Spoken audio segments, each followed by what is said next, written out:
guys. Jen Hosoi, Shay Thomas. Oh my God. Coming at you. This is our second video. Same subject. We messed up last time. The volume was bad. You couldn't hear us, so we figured that when you're going to watch a video, you'd like to hear what we're saying. Yeah. So first things first, we have some new sponsors to our program. Yes. Shay? So I Take it got away. my CBD by BioRains. Just real quick, this stuff has helped change my life. The CBD tincture helps with inflammation, body aches, anxiety. Limitless gives you energy. It helps with weight loss, mood enhancer, mental clarity. This stuff is amazing. And then we got the CBD ZZZ, which helps with sleep. So if you are interested, you can hit me up and I can give you more details about each product. And why don't you be clear? There is No how THC. much THC? Zero. Zero. None. There No you go. THC. Yeah. And our other sponsor happens to be me with real estate. So if you have any real estate goals, big or small, buying or selling, or you might know someone who is thinking about real estate, have them give me a call. I love her. Do you see the number? Yeah. And there's my other sponsor. Get some. I love him. Sorry, my daughter's sick. She has a cough, so you're going to hear that through the video. I had to pick her up from school. Hashtag mom life. So For real. if you wonder what that cough is, it's London. Okay, so that's it. We're our own sponsors. Want some, get some. So here we are. We're going to go back to answering some questions that we have been asked. So a lot of questions that we get asked, one of like the main ones I would say is, how do you live with an addict? And what is that Yes. like? So how is it, what advice could you give them, Shay? Well, I think you never want to enable an addict. You know, if the person that you are with isn't willing to take the steps to get help, then I think pretty much you're always enabling them. You know, Yeah. I think it's hard. Like when I started dating David, for instance, he wanted to get sober, but he was still struggling with his sobriety, but he wanted the help. So he like took the time to go and get help. And I think that's like the big difference. You know what I mean? Like, Yeah, there's a difference. Like, for me, it's a hard subject because I've never personally lived with an addict. You know, parents I feel don't count because you have no choice. Yeah. You're kind of stuck with them. But I don't feel, I can just, think of what I would do because I've only been an addict with an addict. But seeing our friends and stuff in relationships with an addict, I would just say, like, it comes to a certain point where, yes, you are enabling them. yeah. Like, when time goes by and you're losing things and they're Especially not if changing, there's kids involved too. especially if there's kids involved, and you see this person not changing or not even trying, then it's like, okay, now you're the enabler and you're also possibly codependent, and that's a whole nother issue. Yeah. So it's like, it's tough, especially, And when an addict's comfortable, they're not going to change. Like they have their dope and the family Yeah. and the relationship and everything that Yeah. they need. Like, why would they change? It's Yeah. like life has to kind of hit you and be uncomfortable, and you're losing everything that you once loved. And that's when most addicts realize, like, wow, this drug is ruining not only myself, but everything around me, my life, my relationship. I no longer have my kids. Like, and it is unfortunate that it has to get to that point, yeah, because you would Yeah. think like, oh, wow, I'm dying. That's enough, like, what Yeah. am I doing to myself? But unfortunately, we don't really get it that fast. It takes us losing, well, for me, it took me losing everything, including my freedom. And I was just so sick and tired of it, Yeah. that I was like, okay, I need to do something. This is, ruining my life. So, yeah. Yeah, I definitely think relationships and like either children or parents. That's a whole separate avenue. Like if your kid is addicted, or your parents, rather than if you're in a relationship with a guy. Yeah. Especially like if you're in a new relationship. Like I do have friends that just get into a relationship with an addict, and I'm like, I don't get it. Yeah. Like, you know, why they would stay so early on. Yeah. And like deal with that kind of stuff. Yeah. No, it's like crazy, because I can speak for myself, because after, you know, in my relationship, first of all, when David and I first hung out, he told me he was sober. Okay, so let's just But get you that had on to record. know a little Okay, bit. well, he was in Thailand, so that's when we first started talking, right? Oh my And then gosh. he's like, oh, let's go on hikes, like this and that. So we start hanging out, and then he's like falling asleep in the movie theater, and I'm like, okay, homeboy, you are not sober, right? But he like, I mean, I knew, and that was hard too, because it's like my ex before him died, you know? So I'm like, can I even like put in effort? Like, are you really wanting to change? But David definitely, he was at that point where, I mean, I saw myself in him too. Like I knew when he was like at that point where it was, he just didn't know like how to get there to the other Yeah. side, but he wanted it so bad. Yeah. And so once I was like, I'm done. Like, I won't talk to you ever Yeah. again unless you do this. And he did it. And Yeah. he did all the work, and like, look at where we're at now. But if he wasn't going to do that, like, I was blocked. I already Yeah. blocked the number. Like, I was Yes. done. Yeah. I think there has to be some kind of consequences. Otherwise, why would they stop? Why? Like, if you're not going to leave your man or cut your kids off financially, that's what happened to me. Yeah.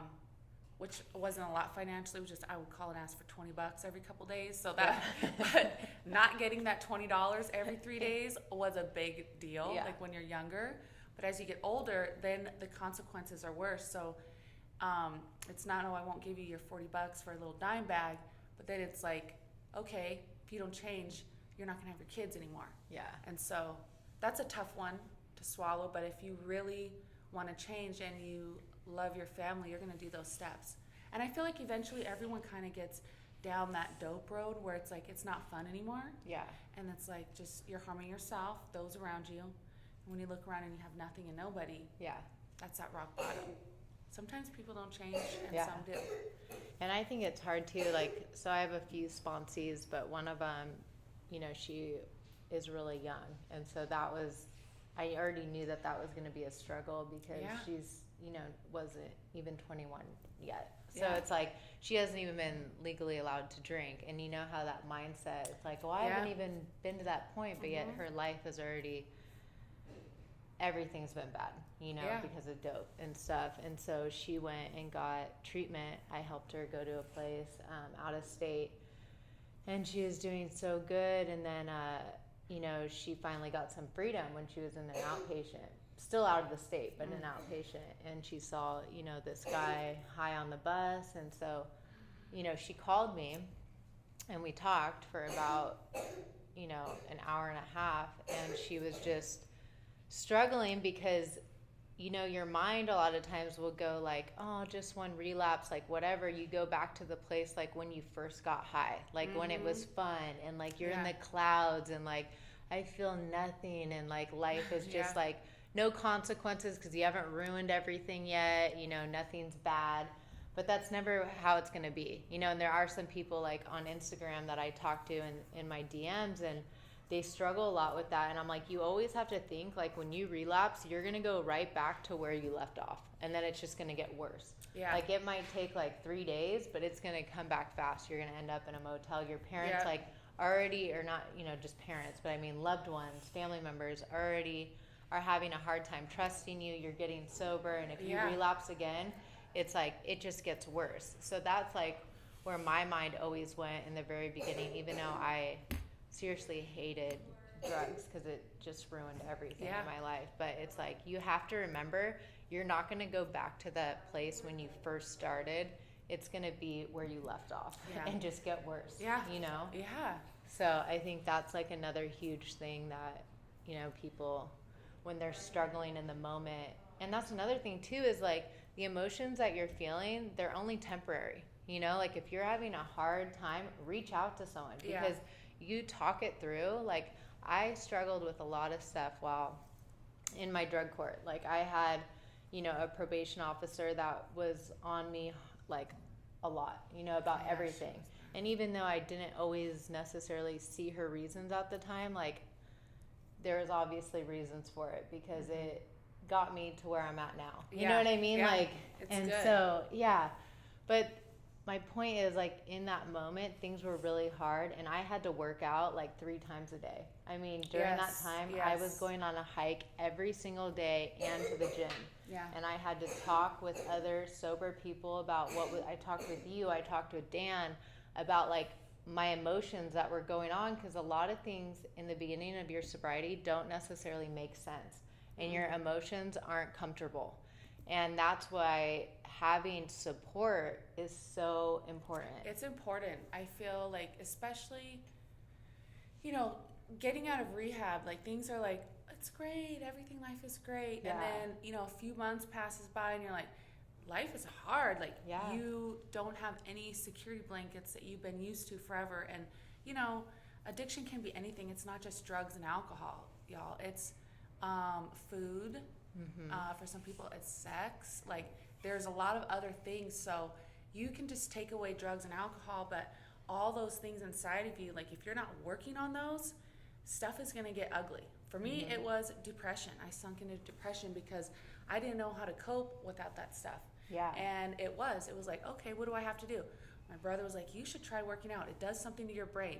Yeah. And I started doing that. I'm like, oh my gosh, life changing. Yeah. But it's taking those steps. And then just going to a meeting alone is not going to help. Like there's lots of things that you have to do to keep yourself on the right track. And especially, you know, for me, church, working out, friends, like there's a lot of things that go together to keep you on the right track. And then it becomes like a routine, you know?